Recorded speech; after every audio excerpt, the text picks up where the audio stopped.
I apologize if my room looks like a mess, but hello, it has been a while since I've done a video, but I might as well go back to some of my roots, and I'm going to make a review of something that I like. So today we're going to be reviewing Sym-Bionic Titan, the 2010 action cartoon that got canceled in, I believe, 2011, and it was made by Genndy Tartakovsky, the creator of such amazing shows like Dexter's Laboratory and Samurai Jack. I would say this is one of Genndy's best works. This is the show I most enjoyed out of his whole show list. This and Samurai Jack are my favorite shows that he's made, and they're genuinely like really good. And I just wanted to talk about them on this channel, so that's why I'm bringing back AR for a little bit. Maybe I might talk about more shit if I ever feel like I have more to say about other shows. I genuinely don't feel like I do, but I do have a lot to say about this show that I want to talk about in this video. So let's get started.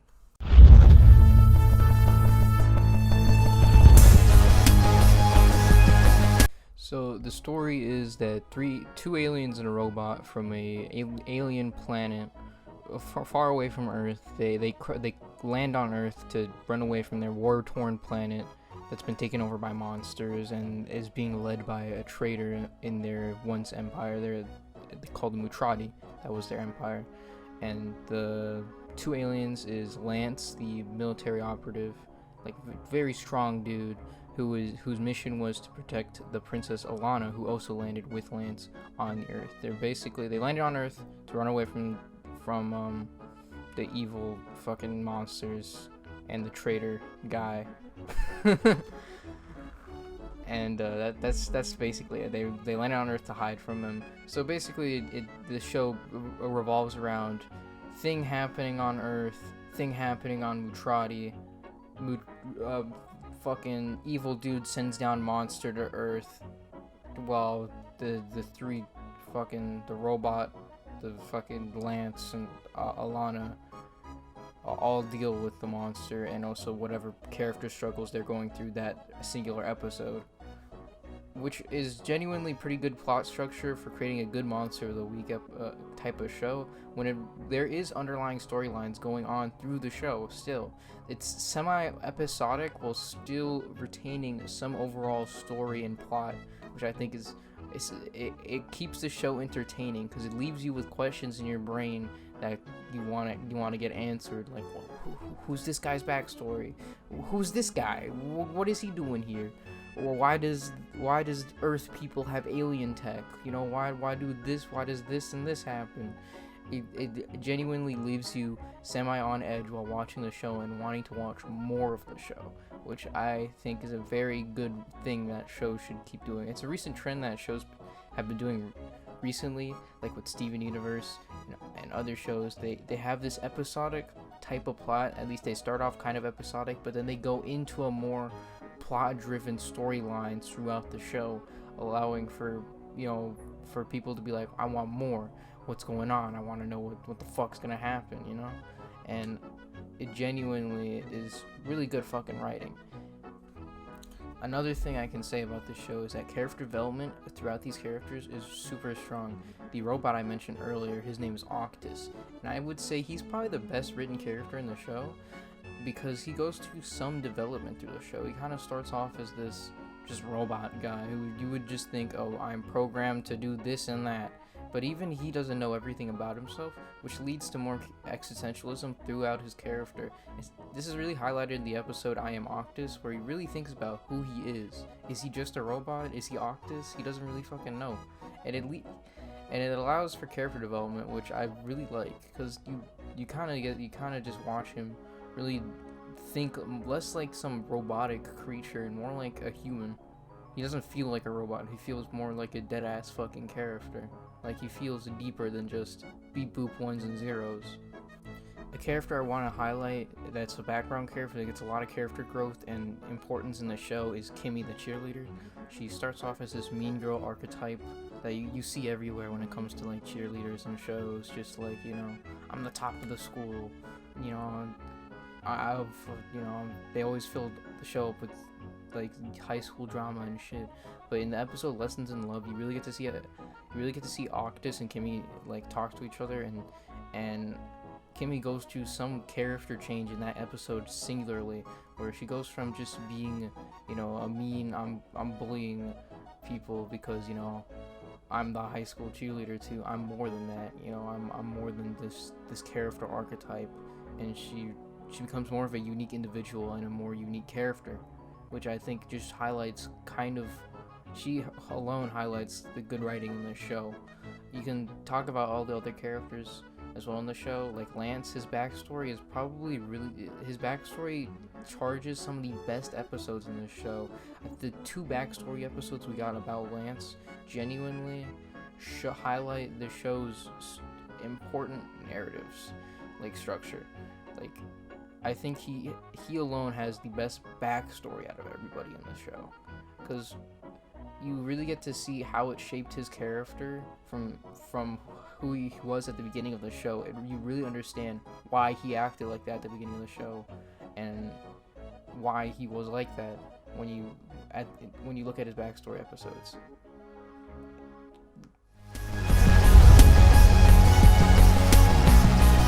This show probably is one of the best animated cartoons I've ever seen, ever, genuinely. The only thing that really comes to mind that I could think could beat it is like season 5 of Samurai Jack, another Gendy work, and maybe Spectacular Spider-Man, but that show is so old and it doesn't really look as clean as this show, or does anything as impressive as this show. This show also has that unique Gendy art style that you see in a lot of his shows and stuff. You even see it in his 3 works of Hotel Transylvania. That he has this semi-unique art style that you can, when you look at it, you can tell it's just, this is Gendy, you know, this is how Gendy draws, this is Gendy. And what I like to say about the animation is that they do really clean tricks with it. The mech in itself, or the robot, they do this sort of like early Spider-Verse rotoscoping, where they have the 3D model and then they draw like a 2D outline around it, and it looks really good, especially in the fight scenes and action scenes. It looks fucking amazing. It looks super fucking good, and it genuinely shows the amount of creative talent behind the show in some of his action scenes. Even when they're not doing stuff with the mech, just the simple 2D action scenes show some of the most impressive shit I've ever seen in a cartoon ever, genuinely. The episode where they get kidnapped and they're fighting their way out, like waves of people, it looks so cool. It's one of the coolest things ever. One of Lance's backstory episodes, he has a sword fight. It looks amazing. I think my favorite well-animated episode that I can say of the show was Roar of the White Dragon. It consisted of a drag race in multiple sections where it was vehicles, like just cars. The only gripe I have with this episode is that there was no Euro beat, which I think I could fix.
chance.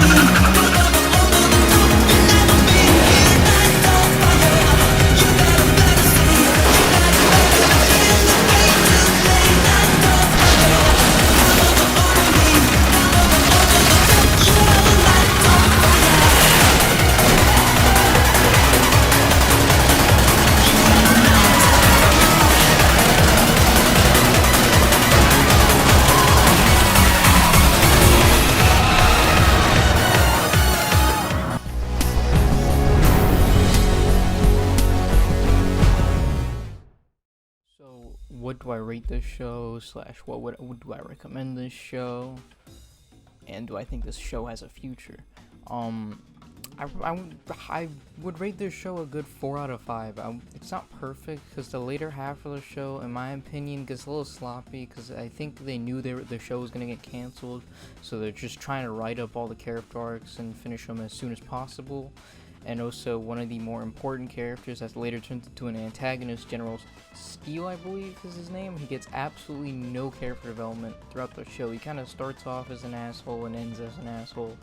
So, yeah, that's just my personal opinion. It's not a perfect show, but it's really fucking good, and I would recommend it to people. It's a very short watch because it's only 20 episodes. And I think the show has a future?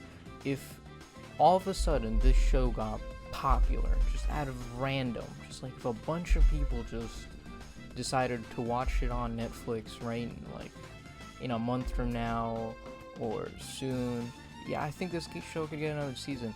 If fan outcry becomes heard and the show becomes this like almost Avatar-like show just randomly, yeah, definitely they would get another season. Gendy himself said he wouldn't mind doing another season in I think a couple of articles before, but the likelihood of that happening is very little, and I don't think that we'll ever get another season. The show kind of ended on a little bit of a cliffhanger, but it closed some of the character arcs, so I'm okay with the only there being one season of the show. I would love a continuation, but again, the chances of that happening are little to none. Yeah, if you guys have anything you want me to like review, post in the comments. If you guys like want to have a discussion about the show, I'll talk about it in the comments. My Discord server is in the description below if anyone wants to join that.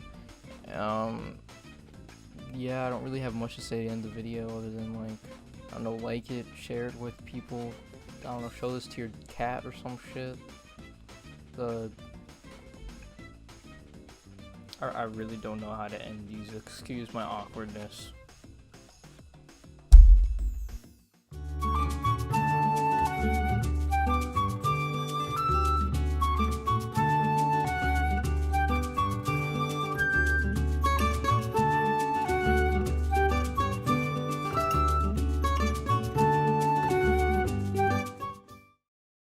You're just a child in a mask. Suck these nuts.